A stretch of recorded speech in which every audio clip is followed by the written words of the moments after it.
Hey guys, Julie here. I'm starting another video because I realized I had way too much information to try to fit in my first 15-minute video about intro to Poshmark, everything you need to know, selling on Poshmark.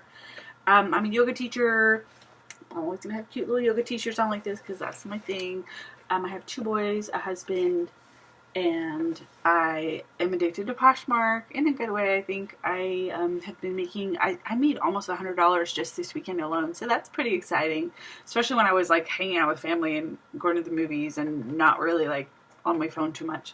But I started with just selling the stuff that I have, and then I ended up kind of branching out because other people were seeing my success and wanting to know how they did it. And a few people tried themselves and just were not being successful, and they kept seeing me sell stuff, so they're like, hey, why don't I just give you my stuff and you can sell it? I'm like, okay. So I've been selling. I have 5 or 6 people I sell for, and it's pretty awesome. I give them 40% of what I make. But back to some of the other tips that I have that I didn't get through in the first video.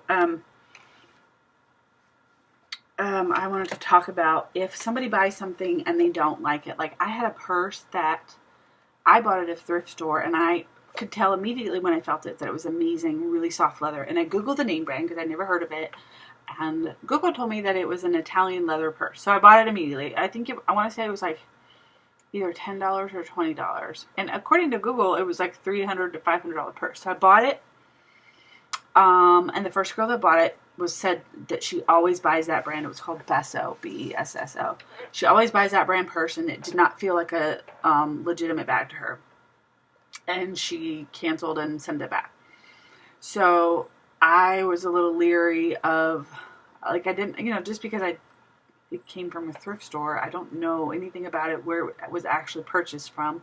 So I ended up reposting it and posting it cheaper, and it sold within like 2 days. And I put on there, I do not know if this purse is leather, even though in my semi-amateur, opinion, it felt like leather, it smelled like leather. I don't understand why she said she thought it was made of paper, and I'm like, can't make a purse out of paper, and I know it's not paper, but it was like still a cute purse whether it was leather or not. So I just put, and the second time when I listed it, I put could be leather, I don't know, it feels like leather to me, and it sold, and the girl that bought it loved it. So also something I learned from that, Poshmark took it down one time because I had said that it was a Balenciaga knockoff, which even though it had a brand, I wasn't calling it a Balenciaga. I was just saying it looked like a Balenciaga because that was what I found upon Googling it. And you're not allowed to do that. You're not allowed to link to other names. So if you see anybody else saying, like, they're listing the item as, like Victoria's Secret, but then you open it up and it's actually like Gillian O'Malley or whatever that Target pajama brand is, you can't do that. You're not allowed to misrepresent and put, or like even like if something is Coach and it's not a real Coach. I've seen people do that with Louis Vuitton. They say, they don't actually say it's not authentic. In their description, they say the price, something about like the price is implying whether it's real or not, and I'm like, that's just shady. Like, instead of saying it's not authentic, which you're not allowed to sell, not on, like you're not allowed to sell fake Coach, fake Louis, fake any of that stuff, and people do it all the time. So if you see it, report it, because it's just not fair to the other people that have the real stuff that are actually selling and trying to make money. Let's see. Oh, and so like the people that, the reviews, when someone gives you a bad review, you can't delete it. There's nothing you can do. All you can do is go to their page and message them and say, I'm so sorry. But like when that lady opened up the review about my shirt, she said the shirt was too small that I talked about in my first video. It's like different brands have different, everybody knows that, like Old Navy runs small and Gap run big, or, whatever. Like, you just sometimes know that different sizes are different in different things. Like Torrid runs bigger. A Torrid size 14 is not the same as a, like Old Navy size 14. And most people know that. But there are some things that, like, if you don't know it's a junior size, you're not going to know to say that. Although I've noticed that, like, if you have something that's a size 9 or 13, those are junior sizes, and so when you select the size, it'll pop up junior, so it'll tell people it's junior. But if you don't know that and you're selling it as an adult, you know, medium or large, and then the people get it and they're really upset that it's too small and doesn't fit them, that can kind of fall back on you. Even though, like, for me, when I buy things from Goodwill or a garage sale to resell, and I have no idea what, you know, like if it's a junior size or a child size, or I mean, all you can do is add the measurements and say, I am unsure whether this is a junior size, and just be honest and say, I'm not sure. This looks like a small to me. It doesn't look like an adult small or something like that. And as long as you try to put out what you think it is and be honest about it, they can't fault you for that. So in the beginning, you should be concentrating on following as many people as you can. Liking things only is if you want to shop it. You don't like things just because it's cute. You like it because it's something that you want to buy. Because then when you shop your likes. That's one of the best parts. I love it. It's like going into your closet and only having everything that you love. Like, that's the best part about getting rid of all the clothes that don't fit you, is you're shopping, you know, you're going through your closet and be like, hey, I love everything. There's no bunch of clothes that don't fit me in my closet right now. Everything in my closet I can wear except for like 2 dresses that were really expensive, and they're my gold dresses. Everything else I got rid of. But that's the one best thing about likes, is that if you find there's something in your likes that you don't actually like, you just unlike it, and then when you're shopping, you don't have to, there's nothing you don't like in your likes, basically. So that's, a lot of people in the beginning, I've noticed that people, when you get a lot of likes from the same person, they're new and they don't understand that that's why you like something, is to find it later. Because I lower the price and it's going to send her an email. So if I lower the price, because I'll do a lot of like lowering the prices of a lot of stuff in one day, and she's going to get like 10 emails from me, and she's going to understand real quick that that's not what you're supposed to do. You're not supposed to like something just because you think it's cute. Because I think people think they're being supportive. They don't realize that it's an inconvenience to them if they like something that they don't actually plan on buying. Also, the bundle thing can be kind of confusing.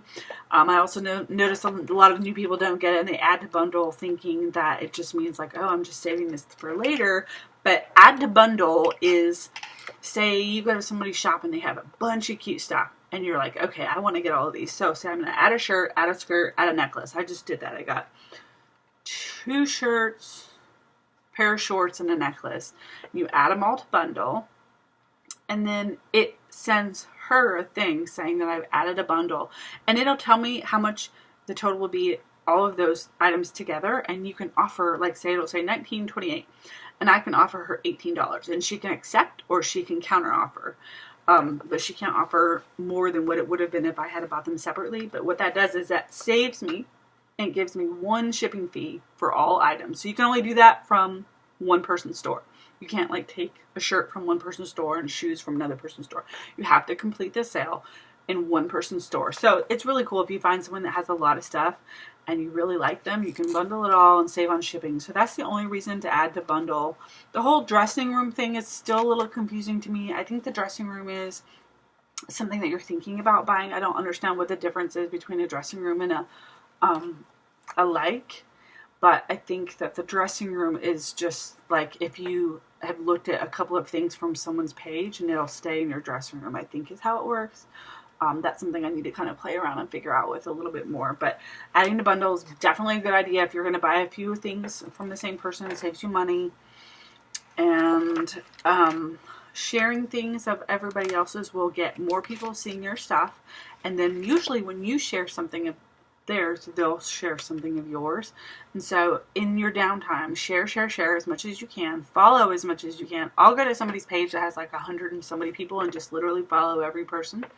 And then I notice when I get back on, I have lots of new followers and lots of new likes and comments and all that sort of thing. So it's like Instagram and that, like, you kind of want to build up a following, and you know, the more followers you have, the more people will see your stuff and the better chance. So I've noticed that definitely for sure the last 2 months I've been selling almost every other day. If not every day, I've been selling on a regular basis, where in the beginning it took like 2 weeks to sell something, and then it would take like another 2 weeks. And of course also I started having like, I don't know, maybe like 50 or 60 things, and I think right now I have like 400 or 500. So that would make sense that I'm selling a lot more because I have a lot more stuff, and I'm putting new stuff up every day. So if you guys have any questions or comments, just comment here.